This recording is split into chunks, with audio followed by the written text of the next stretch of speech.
రాజన్న సిరిసిల్ల జిల్లా వేములవాడ అర్బన్ మండలం ఆరండర్ కాలనీ చింతల్తాడం గ్రామ పంచాయతీ కార్మికుల సమావేశం జరిగింది. ప్రధానంగా చూస్తే గత ప్రభుత్వంలో ఎన్నో ధర్నాలు చేసి గ్రామ పంచాయతీలో ఒక సమస్యలు పరిష్కరించాలన్నప్పుడు గ్రామ పంచాయతీ కార్మికుల ఒక సమస్యలను పెడసవిన పెట్టినటువంటి పరిస్థితి. కానీ కాంగ్రెస్ ప్రభుత్వం అధికారంలో వచ్చిన తర్వాత ఇప్పుడు కార్మికులకు ఆగిపోయిన 2 నెలల వేతనాలు వెంటనే చెల్లించాలి.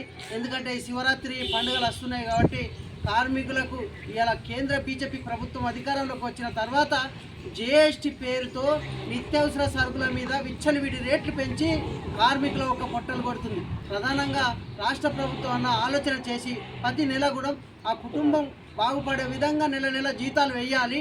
అదేవిధంగా ఇలా చూసుకున్నట్టుంటే గ్రామ పంచాయతీలలో కొన్ని చోట్ల మొన్న నూకలమారిలో ఒక కార్మికుడు ట్రాక్టర్ మీదకి వెళ్ళి పడి చనిపోతే ప్రధానంగా ట్రాక్టర్ కూడా ఇన్సూరెన్స్ లేనటువంటి పరిస్థితి. ఈ ప్రాంతంలో నియోజకవర్గ స్థాయిలో జిల్లా వ్యాప్తంగా మొత్తం జిల్లా మన ట్రాక్టర్లకు గ్రామ పంచాయతీలు ఉన్నటువంటి ట్రాక్టర్లకు అన్నిటికి కూడా ఇన్సూరెన్స్ చేపియాలి. ఆ ప్రమాదం జరిగినట్టుంటే ఆ ఇన్సూరెన్స్ ద్వారా కార్మికులకు కూడా తోడ్పాటు అవుతుందని మేము తెలియజేస్తూ ఉన్నాం. అదేవిధంగా ప్రమాద బీమా సౌకర్యం కూడా 25 లక్షల ఎస్పిరేషన్ ప్రమాదం జరిగినట్టుంటే విధులలో గ్రామ పంచాయతీ కార్మికులకు 25 లక్షల ప్రమాద బీమా సౌకర్యం కూడా చేపించాలి. అదేవిధంగా ఇప్పుడు ఈఎస్ఐ పిఎఫ్ సౌకర్యం కూడా సరైనటువంటి పద్ధతుల్లో లేవు, అవి కూడా సవరణ చేయాలి. అదేవిధంగా హెల్త్ కార్డులు ప్రధానంగా చూస్తే ఇవాళ డస్ట్ దుబ్బ ధూళి మురికి గబ్బుకు పనిచేస్తున్నటువంటి మున్సిపాలిటీ కార్మికులకు గ్రామ పంచాయతీ కార్మికులకు వెంటనే వాళ్లకు హెల్త్ కార్డులు ఇవ్వాలి.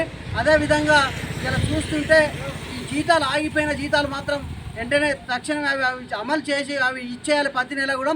ఇలా చూస్తే మన ఒక కష్టజీవి అయినటువంటి మంత్రి సీతక్క గారు దానికి ఈ కులపాలక సంఘం గ్రామ పంచాయతీల మీద ప్రాతినిధ్యం వహిస్తూ ఉన్నారు. ప్రధానంగా కష్టమేందన్నది సీతక్క గారికి తెలుసు కాబట్టి ఎమ్మెల్యే గారికి ప్రధానంగా కార్మికుల ఒక సమస్యలు ప్రతి నెల జీతం అందే విధంగా అదేవిధంగా ఇవాళ ప్రభుత్వ ఉద్యోగులుగా ఎన్నో సంవత్సరాల నుంచి కొట్లాడినప్పటికీ ఇవాళ ప్రభుత్వ ఉద్యోగులుగా గ్రామ పంచాయతీ కాంట్రాక్ట్ బేసిక్ రద్దు చేసి ఆ ఒక గ్రామ పంచాయతీలో పనిచేసే కార్మికులను ప్రభుత్వ ఉద్యోగులుగా గుర్తించి 26,000 వేతనం చెల్లించాలి.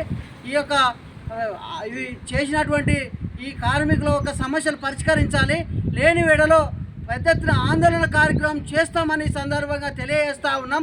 ఇలా ప్రధానంగా చూస్తే కేంద్ర బీజేపీ ప్రభుత్వం జీఎస్టీ పేరుతో కార్మికులకు ఇబ్బంది జరుగుతూ ఉంది. ఇలా నిత్యావసర సరుకులు కొనుక్కోలేక తినలేక ఇలా గబ్బులో మురుగులో పనిచేస్తున్నటువంటి కార్మికులకు ఇలా ప్రతి నెల కూడా వాళ్ళకు సబ్బులు కానీ నూనెలు కానీ ఏదైనా కూడా గ్రామ పంచాయతీ ఇవ్వవలసిన బాధ్యత. ఆ ఒక కార్మికుడు మురికిలో పనిచేసిపోయిన తర్వాత చేతులు కడుక్కుందామంటే ఒక సబ్బులకు ఇలా ప్రధానంగా ఏది కానీ నూనె కానీ సబ్బులు కానీ గ్రామ పంచాయతీ ఇలా డ్రెస్సు కానీ అవన్నీ అందించాలి.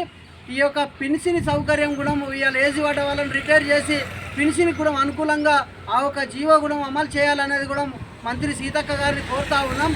ఈ యొక్క సమస్యలు పరిష్కరించిన వేళలో ఏఐటీసీ జిల్లా సెక్రటరీగా పెద్ద ఎత్తున ఆందోళన కార్యక్రమం చేస్తామని సందర్భంగా తెలియజేస్తా ఉన్నాం.